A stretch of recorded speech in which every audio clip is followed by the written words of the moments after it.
God damn it. Where is my other sock? Mornings and my never-ending search for things at the last minute.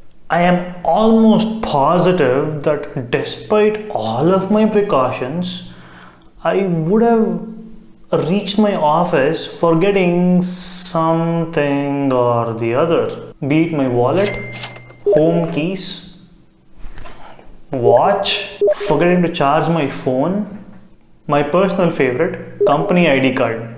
I can almost hear myself screaming. If there was a search option for reality, it would have been really helpful.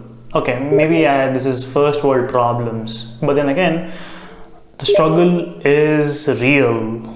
Unfortunately, the victim is usually my mother because I usually end up asking her where I put my stuff, even when I organize my own room. One fine Sunday though, my mother had had enough. No more. And asked me to clean my room while she was watching me. I got my eye on you.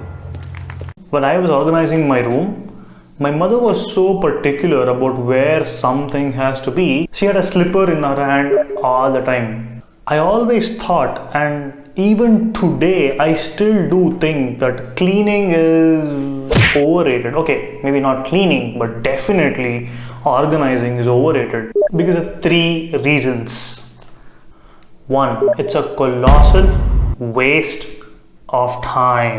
Two, it's a waste of human energy and human ingenuity. Once I organized my room, my mother asked me to do something even more horrifying. She asked me to clean the attic. In my opinion, that is a perfect job for archaeologists. I did not know what was up there, and for all intents and purposes, I did not want to know. But then again, the force is strong with my mother's slipper. I found my old 10th grade books which were at least a decade old. You are an old man and a fool. Upon searching further, I discovered some prehistoric relics, like the one time in my entire school I had won some prize. And it was not a consolation prize, okay? It was some prize. It was 1 or 2 or 3, I don't remember, but it was one of those prizes. And in sports, nonetheless. The harbinger of death.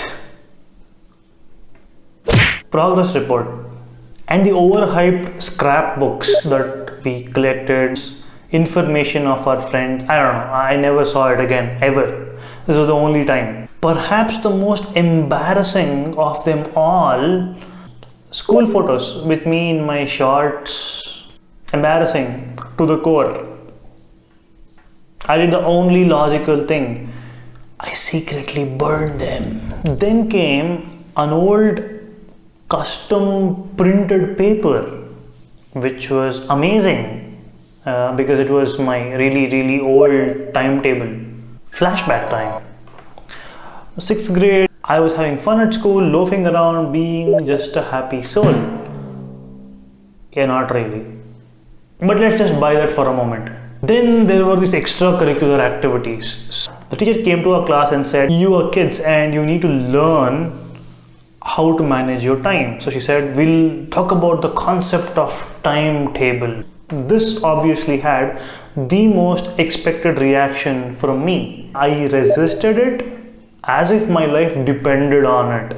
Because three main reasons. One, I found solace in chaos.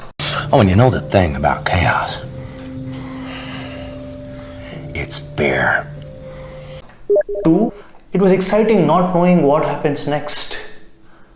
Third, and perhaps the most important, it would kill my spontaneity. And if you're wondering why spontaneity is important, Fast forward to today, or like a couple of years ago when I was married, I was between that bachelor and married phase. My wife was shopping for something. I went to an ice cream parlor, got an ice cream for myself. She came back and asked, where is mine? And me, being my spontaneous self, said, I thought maybe we could share this together. Yeah, she did not agree. She just took the entire ice cream from me. Yeah. But then again, I was spontaneous enough to come up with some 24 karat bullcrap. These were the 3 reasons I gave for my well-educated ignorance. Moreover, I did not understand the need for a timetable. My everyday was the same. Get up, take transportation, go to school, try not to kill yourself, or the teachers, or the students, or the birds, or the dog, come back home in one piece, act like I was studying, and then eat, sleep, and repeat. So, what was the point of a timetable? Once I reached home that day, my mom asked me the same questions she had asked me for the last 2 months.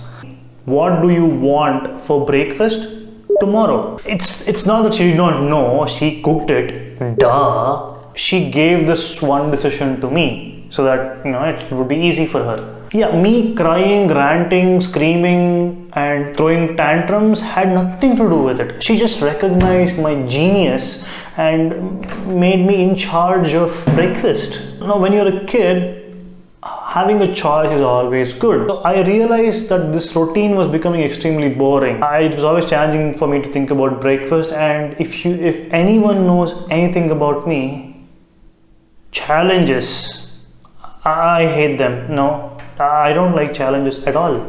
My staunch hatred for challenges and my staunch hatred for timetables can be put together and they would just destroy each other.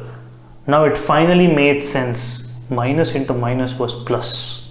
Your enemies destroy each other and then you will get to live a longer, happier life.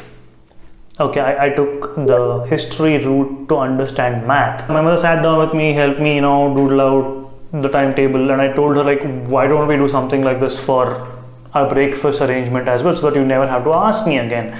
So she said, okay, I'm not free on this day, that day, because I have extra work, whatever, and we had alternate recipes put together, and that was pretty much it. For the next decade, my mother almost never asked me what to do for breakfast.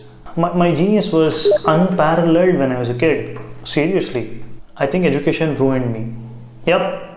I saved so many hours because of this, and I used all those hours to zone in and hone and sharpen my skills of sleeping. Yeah. I mean, they could have had a competition in my school, who's the best sleeper or something, and I would have won it hands down. Nobody could ever hold a candle to my genius of sleeping. Okay, that's where my genius was. In retrospect, it is clear. Yeah, flashback ends pretty much. I cleaned my attic, and of course, because of that, I single-handedly restored the balance in the universe.